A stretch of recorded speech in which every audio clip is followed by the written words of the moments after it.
Chapter 1.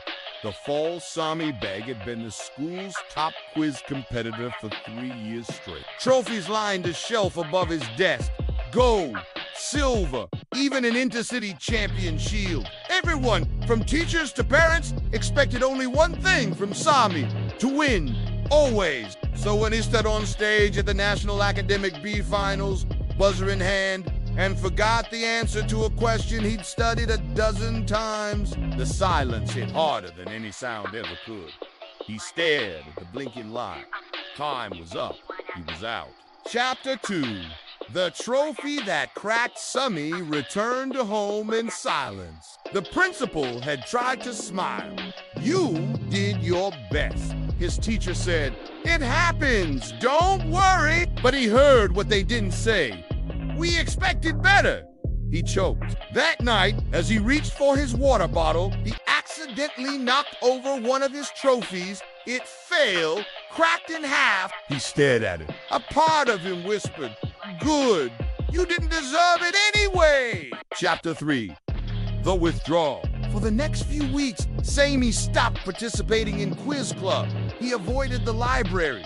Didn't raise his hand in class. When his best friend Hassan asked why, he shrugged. "I'm done with all this. It's pointless." "You're quitting because of one mistake," Hassan asked. "It wasn't one mistake. It was the final stage. I embarrassed myself." "You were still one of the best there." "But not the best." And in Sami's world, second place meant failure. Chapter 4. The visitor one afternoon. The school invited a guest speaker, Anam Sheikh, a former national-level quizzer turned author. She spoke passionately about learning, curiosity, and failure. But then she paused. "In my final national round, I answered Einstein instead of Newton.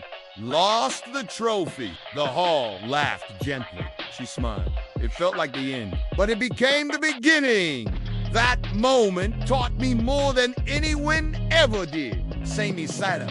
His chest tightened. After the talk, he approached her. "How did you forgive yourself?" She replied, "By realizing I wasn't a trophy. I was the one who earned them. And I could earn more. Better ones." Chapter 5. Rebuilding.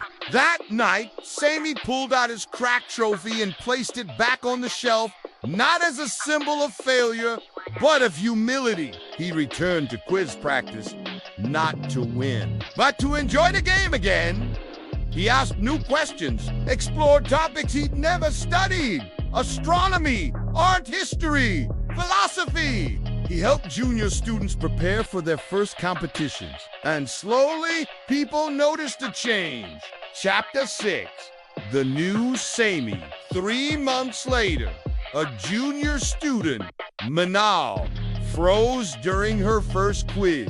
Sami, now a coach and mentor, leaned in and whispered, "Take a breath. The answer will come. Even if it doesn't, you'll learn something."